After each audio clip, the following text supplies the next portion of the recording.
Hello everyone. Today let's start with the session number 37 from module 4, that is design of slabs. And to start with today's session, let's have a brief discussion on what we have studied till now in the design of slabs.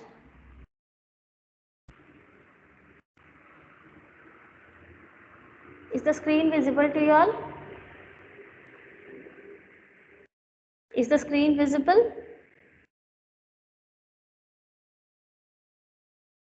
Students, is the screen visible to you all? Yes, ma'am.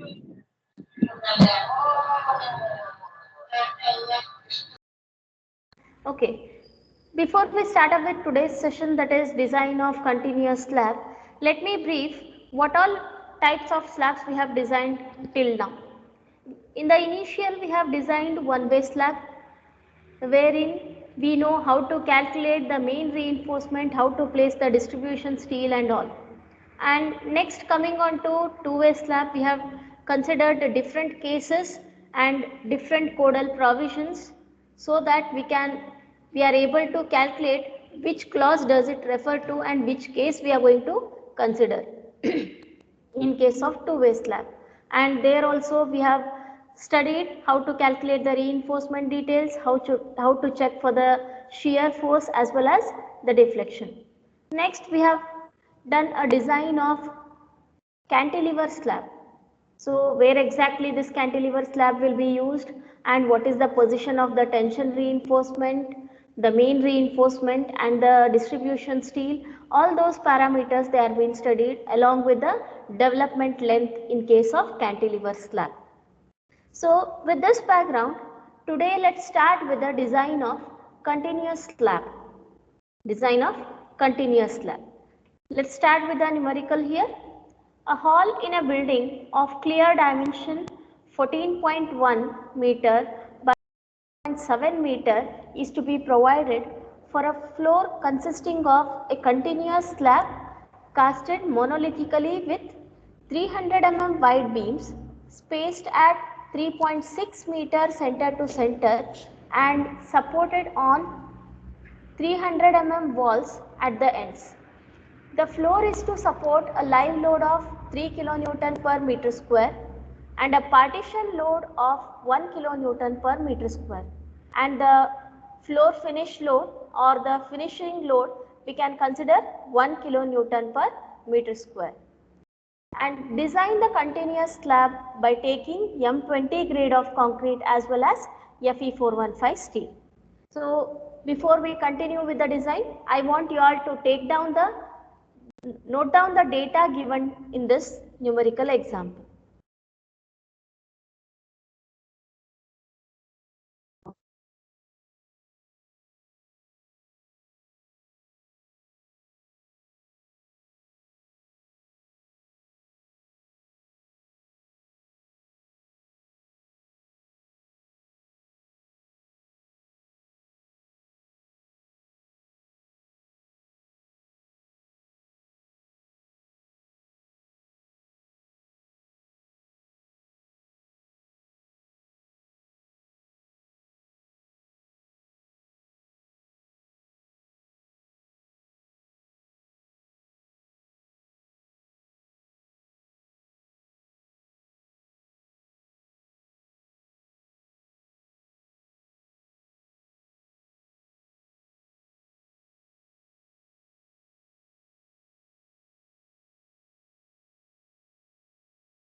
You are on mute, ma'am.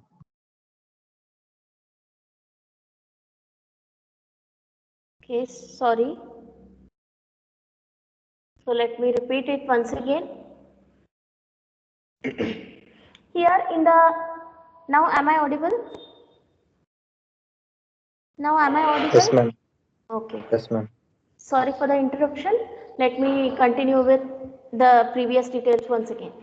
Here we are going to calculate the effective span depending upon the span to effective depth ratio from the codal provision. Here it is being stated as it is 26, but in the same code book, here in the clauses we can vary the continuous slabs up to 40.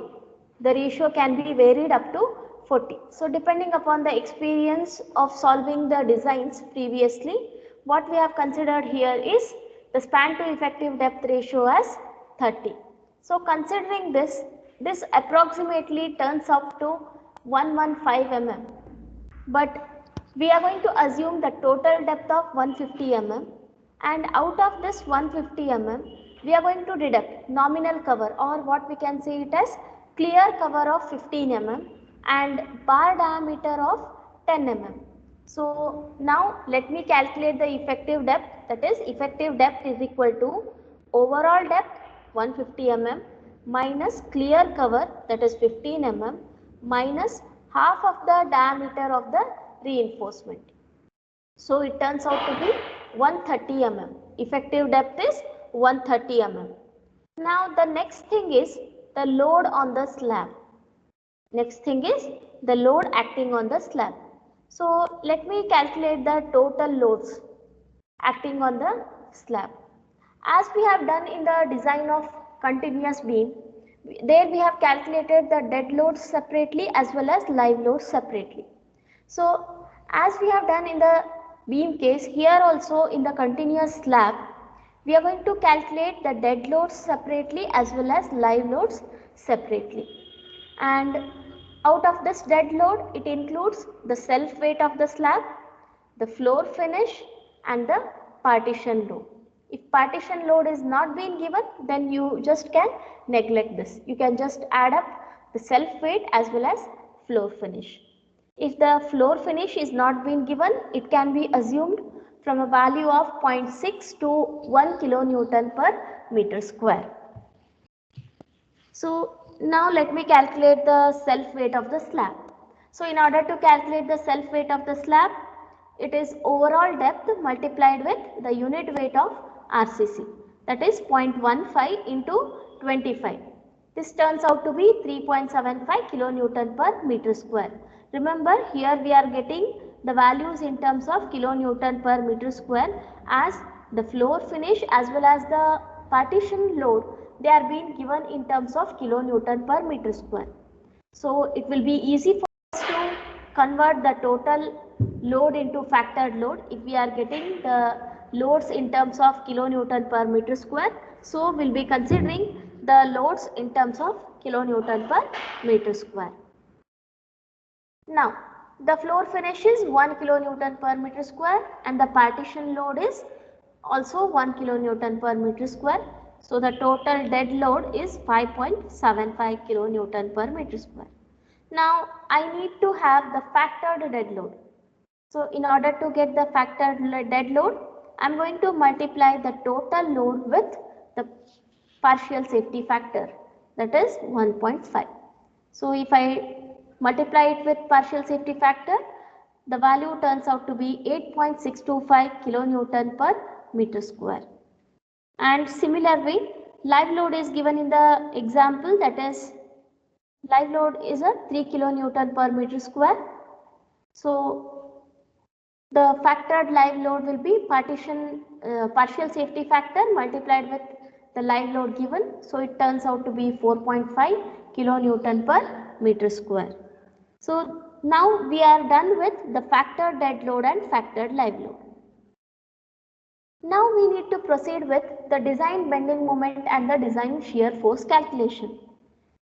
So let me show you the sketch.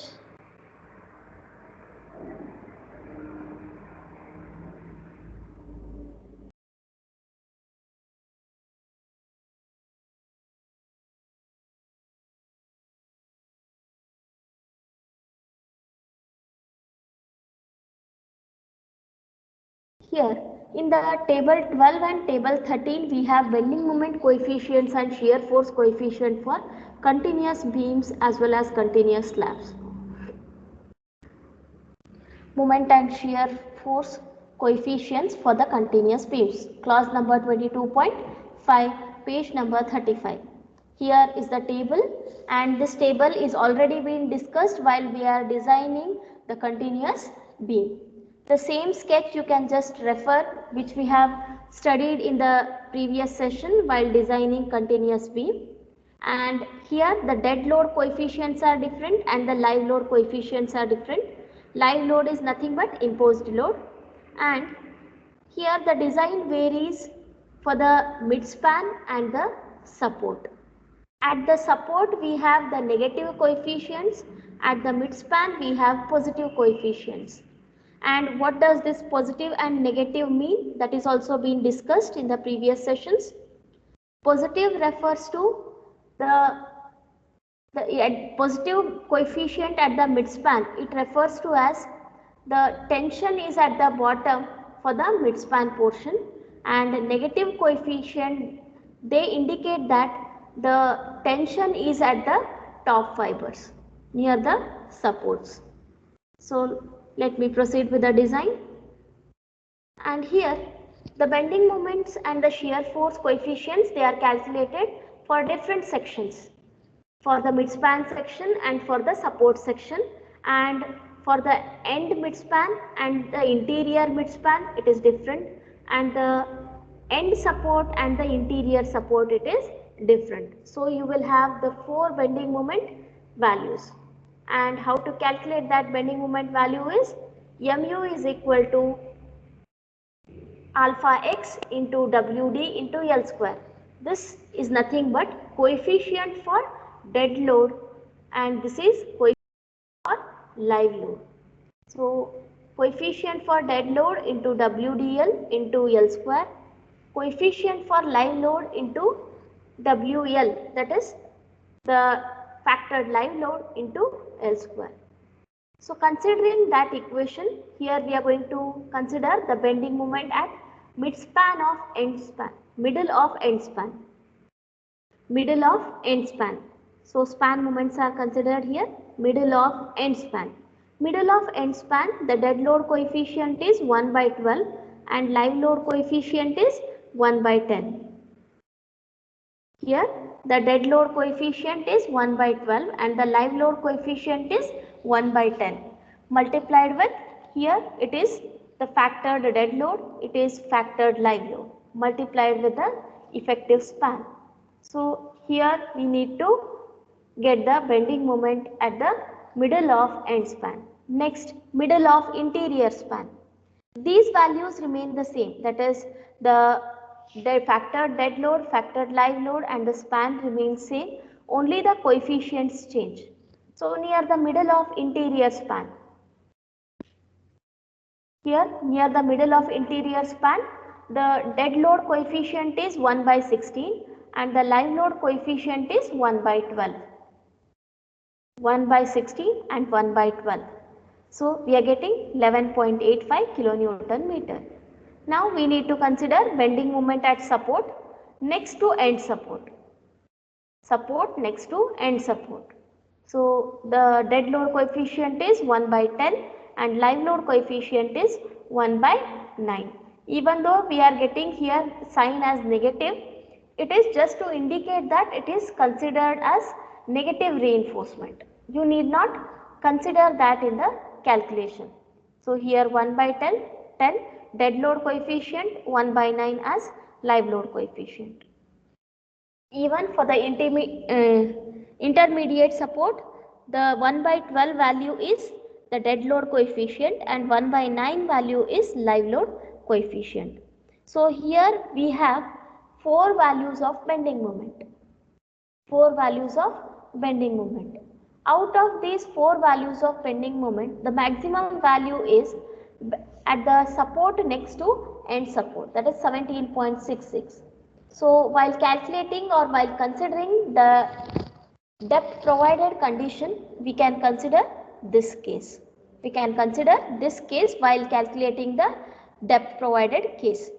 So in order to check whether depth provided is sufficient or whether it is safe or no, we can consider that this value of mu, that is 17.66, is equal to mu limit. Considering that, what we can do is we can calculate the effective depth, that is mu divided by 0.138 FCKB. So this turns out to be 80 mm, but what effective depth we have provided? We have provided 130 mm. So as we have provided 130 mm, so depth required is less than depth provided. Hence we can say that the design is safe. We need to continue with the reinforcement details. Now, if we want to proceed with the reinforcement details, here we need to consider the midspan separately and the support separately. So if I consider the midspan at the middle of end span and the middle of interior span. So out of these two values, whichever is the maximum value, we are going to consider that value for the design. We are going to consider that value for the design, that is middle of end span. Now that value here, middle of end span is to be considered, that is 15.15 kilonewton meter. So while calculating the AST value in the equation from annexure G, that is 0.87 Fy ASTD into 1 minus AST Fy divided by FCKBD. Either we can consider this equation or the equation which we have already used many a times in the other designs. Directly we will be getting the value of AST. So AST turns out to be 341 mm square. So if it is 341 mm square, what we can consider is we can assume the diameter of the bar and calculate the spacing. So assuming 8 mm diameter bar, we can get the spacing of approximately 146 mm. So this can be rounded off to a lower number, that is providing 8 mm diameter at 145 center to center. And if we consider 8 mm diameter bars at 145 center to center, the AST provided value will be 349 mm square. AST provided will be 349 mm square. And the next one is the steel requirement near the support. If I consider the support section, out of these two values, the support next to end support will have the maximum value, that is 17.66. So if I substitute that, I will be getting AST value for 402 mm square. 402 mm square, and considering 8 mm diameter bars, I can write it as 8 mm diameter bars at 280 center to center. 8 mm diameter bars at 280 mm center to center. Along with that, we can also provide 10 mm diameter bars at 280 center to center. So both these together, they fulfill the steel requirement of 402 mm square. So steel provided should be calculated separately, so that we will be getting the total steel provided. For 8 mm it is this much value, for 10 mm it is this value, and we are going to add up those two, so that steel provided will be 460 mm square. Now this is regarding the main steel. Now coming on to the distribution steel. The distribution steel should be provided for an amount of 0.12% of gross area for HYSD bar, because here we are using Fe415 steel. So steel should be considered for 0.12% of gross area. So 0.12% of gross area, it turns out to be 180 mm square. So for that we have provided 8 mm diameter bars at a spacing of 275 mm center to center. And it is also compared with 5 times the effective depth value as well as 450 mm. So whichever gives you the least value, that value has to be considered as spacing. So we have considered 275 mm. And after this distribution steel, lastly we are going to check for the deflection. And before the deflection, let me proceed with the shear force calculation. So the maximum shear occurs at support next to end support. Maximum shear occurs at support next to end support.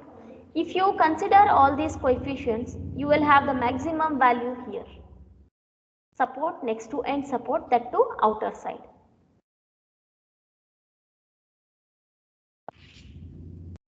In this, we are going to calculate maximum shear force of 0.6 into dead load, factor dead load multiplied with span plus 0.6 into factored live load multiplied with the span. So totally we are getting shear force of 28.35 kilonewton. And next what we need to consider is the nominal shear stress. We need to consider the nominal shear stress and the design shear stress so that we can compare those two and come out with a decision that K into tau C is more than tau B value. So nominal shear stress tau V is equal to Vu divided by B into D, where Vu is the shear force 28.35. And in order to convert kilonewton into Newton, we are multiplying it with 10 to the power of 3 divided by B into D, that is equal to 0.22 Newton per mm square. And for this value of tau V and M20 grade of concrete, PT value is 0.35 as calculated, 100 AST provided divided by PD. And comparing PT value and M20 grade of steel, tau C value turns out to be 0.4 Newton per mm square. From table 19 of IS 456, it is 0.4 Newton per mm square. So with this value, we can get one more value of K, that is for the solid slab. The shear strength, design shear strength is K into tau C. Tau C value is already calculated and K value depends upon the overall depth of the slab. And overall depth of the slab is 150 mm.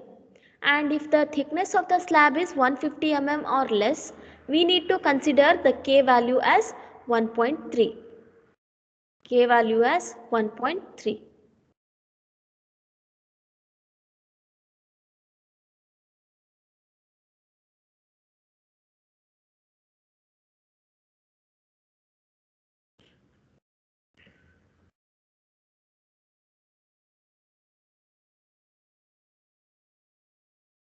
Here, if it is 150 mm or less, the K value turns out to be 1.3.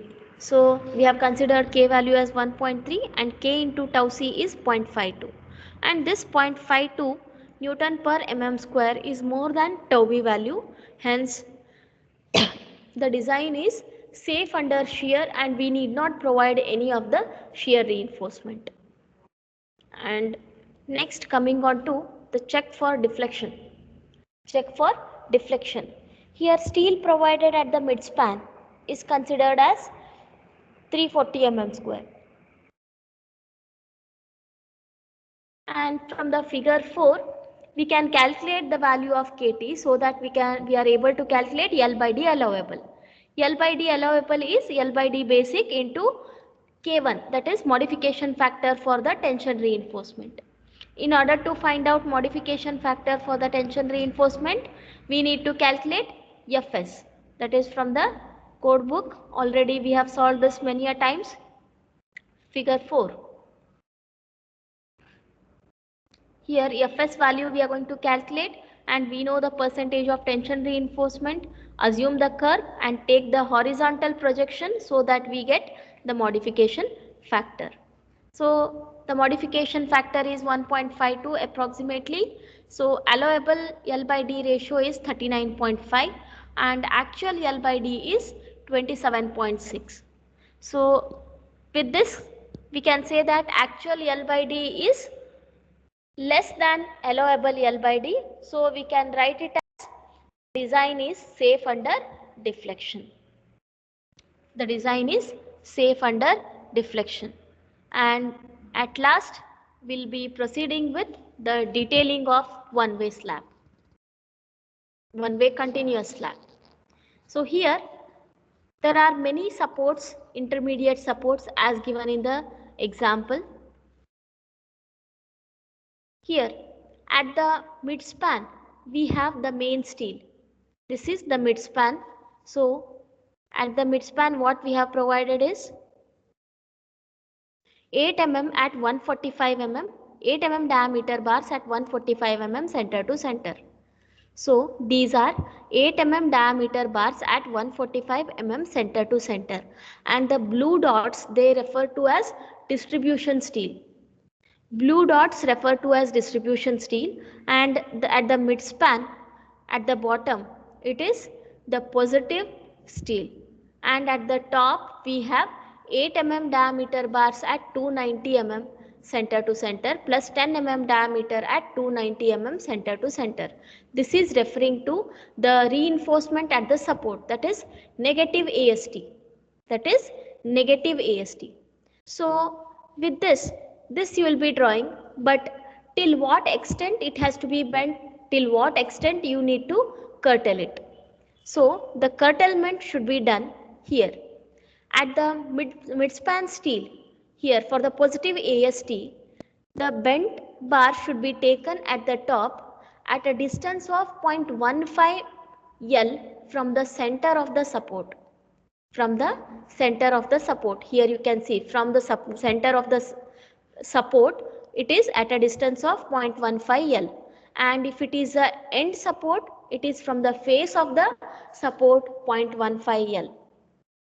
And the curtailment of the bar at the tension reinforcement, that is negative AST, should be done at a distance of 0.25 L from the face of the support, from the face of the support 0.25 L. It is being shown here in the sketch clearly. And if it is a end support, from the center of the support the bent bar should be 0.1 times L, and the bent bar should be taken at an angle of 45 degree. The bent up bar should be taken at an angle of 45 degree. So this is how you are supposed to draw the detailing part.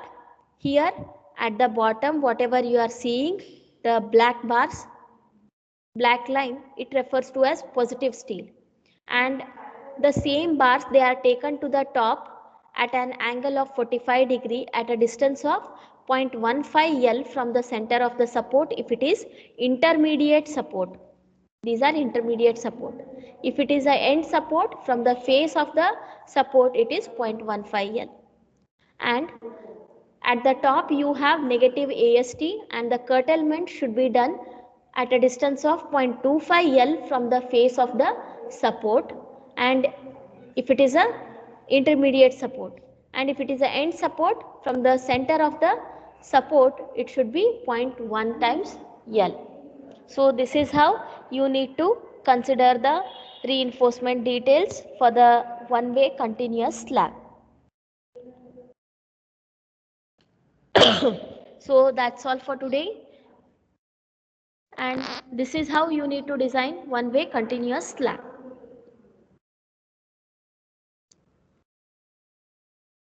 So if there are any doubts, let me know. Let me know if there are any difficulties. Abhishek, Abhishek, Yes, ma'am. did you understand the design? Yes, ma'am. Okay. Ashwini, Ashwini, Yes, ma'am. did you understand the design? Are there Yes, any ma'am. difficulties? Are there any difficulties? No, ma'am. Okay, if there are any difficulties, you may please ask. Just go through once again. Take 1 or 2 minutes. If you have any difficulties, you may ask me. Whether in the calculation part, whether in the referring of code books, or any other point which you have not understood.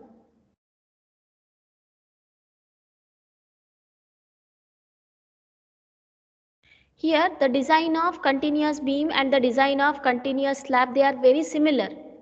And if you have understood the design of continuous beam, it is very easy to understand design of continuous slab, because the coefficients whatever you are using, it is the same whether it is continuous beam or the slab.